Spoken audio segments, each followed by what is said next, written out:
यानी हिंदी के एक नए एपिसोड में आपका स्वागत है। इस वीडियो में हम पहले बात करने वाले हैं टाइम्स नाउ की एक रिपोर्ट के बारे में।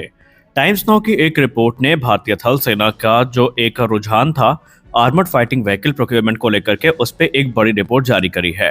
टाइम्स नाउ की रिपोर्ट की बात माने तो स्ट्राइकर के मल्टीपल ट्रायल्स को देखने के बाद अब भारतीय थल सेना का जो इंटरेस्ट है स्ट्राइकर आर्मर्ड फाइटिंग व्हीकल को लेकर के वो अब कम होता नजर आ रहा है, जो कि अब इस चीज पे भी एक सीरियस डाउट ला रहा है कि क्या आने वाले भविष्य में कोई फ्यूचर एक्विजिशन हो सकता है इनका।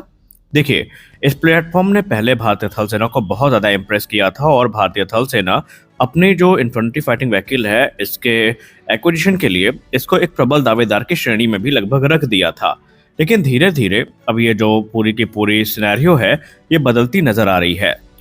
स्ट्राइकर को लेकर जो अपडेट सामने आ रही है उसमें यही बताया जा रहा है कि भारतीय थल सेना ने इनिशियली इसकी जो कैपेबिलिटीज हैं उनको देख करके इसे एक्सप्लोर करने का मन तो बनाया था, क्योंकि इसमें हम इनकार नहीं कर सकते कि भारतीय थल सेना अपनी जो मैकेनाइज्ड फोर्स है उसको मॉडर्नाइज करने पर काम कर रही है और डाइवर्स टेरेन में जो मोबिलिटी है ये इनकी प्रथम प्राथमिकता थी। लेकिन इसके अलावा जो और भी दूसरे एस्पेक्ट हैं इनको देखा गया था, जैसे कि जो रिवराइन और जो एम्फीबियस सिनेरियोज हैं उनमें भी इनको टेस्ट किया गया। लेकिन अब सोर्सेज ये बता रहे हैं कि भारतीय थल सेना इनके जगह पर जो स्वदेशी ऑप्शंस हैं उनको ज्यादा प्राथमिकता देने पर काम कर रही है। जी हाँ, आपने सही सुना।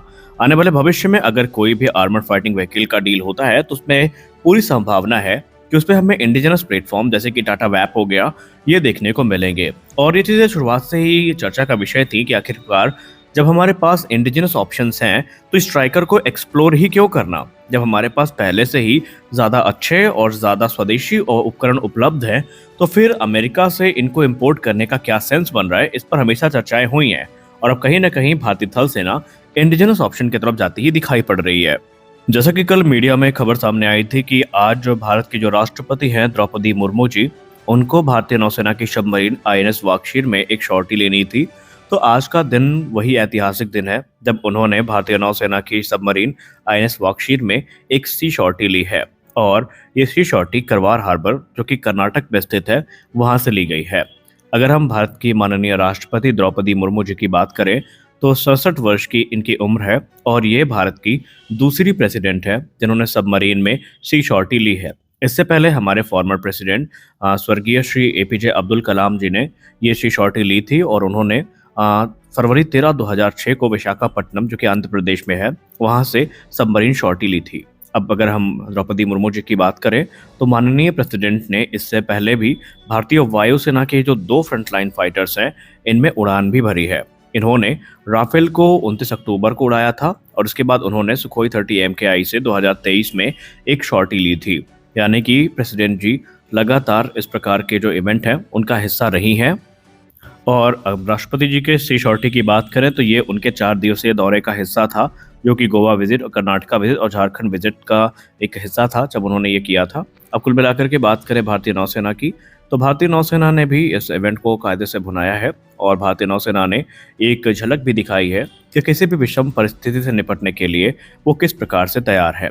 INS वागशीर की बात करें तो INS वागशीर को हम लोग S-26 के नाम से भी जानते हैं, जो कि एक डीजल इलेक्ट्रिक अटैक सबमरीन है भारतीय नौसेना की। और ये प्रोजेक्ट 75 जिसको आप कलवरी क्लास सबमरीन भी कहते हैं उनमें 6वीं और अंतिम सबमरीन है। ये basically French Scorpion class design पर आधारित है और इसे भारत के Mazagon dock ship builder limited की तरफ से बनाया गया है और यहाँ पर फ्रांस के नेवल ग्रुप ने यहाँ पर ट्रांसफर ऑफ टेक्नोलॉजी के साथ मदद भी करी है। INS वागशीर को 20 अप्रैल 2022 को लॉन्च किया गया था। वहीं भारतीय नौसेना को 9 दिसंबर 2024 को यह हैंडओवर किया डिलीवर कर दी गई थी और 15 जनवरी 2025 को इसे मुंबई में कमीशन भी किया गया था।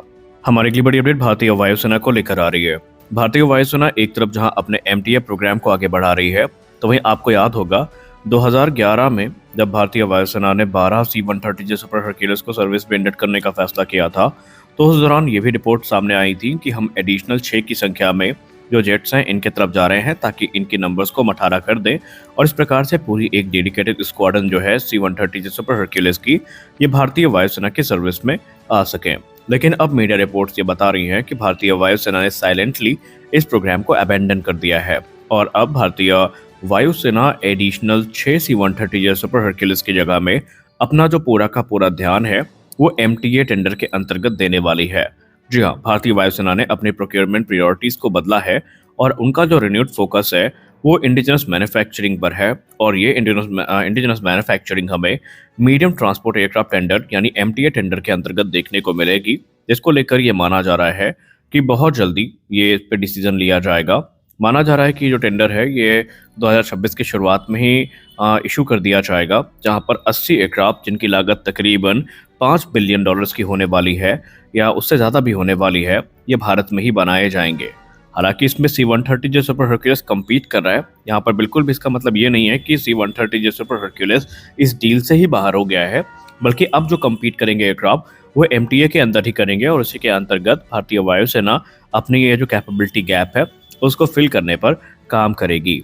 आपको बता दें कि C-130 जो सुपर हर्क्यूलेस अभी भी हमारे लिए काफ़ी महत्वपूर्ण है, लेकिन अब हम ऐसे एयरक्राफ्ट की तरफ देख रहे हैं जो कि स्पेशल फोर्सेस ऑपरेशन में हमारी मदद कर सके, यानी कि उनकी पेलोड कैरिंग कैपेसिटी ज़्यादा हो, ज़्यादा यूनिफाइड हो और वो हमारी रिक्वायरमेंट को हर तरीके से पूरा कर सके।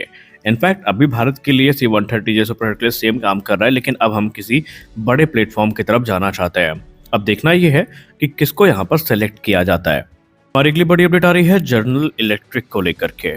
जनरल इलेक्ट्रिक F404 एक ऐसा नाम जो इस समय भारत के डिफेंस के गलियारे में चर्चा का प्रमुख केंद्र बना हुआ है, क्योंकि हम सब भली भांति जानते हैं कि यही वो इंजन है, जब तक उचित संख्या में हमको ये मिल नहीं जाते तब तक तेजस मार्क 1A की टाइमली डिलीवरी पर बात करना ही एक बेईमानी होगी, क्योंकि अभी तक इन्हें इंजन के अभाव के चलते जो डिलीवरी है वो प्रभावित हुई है।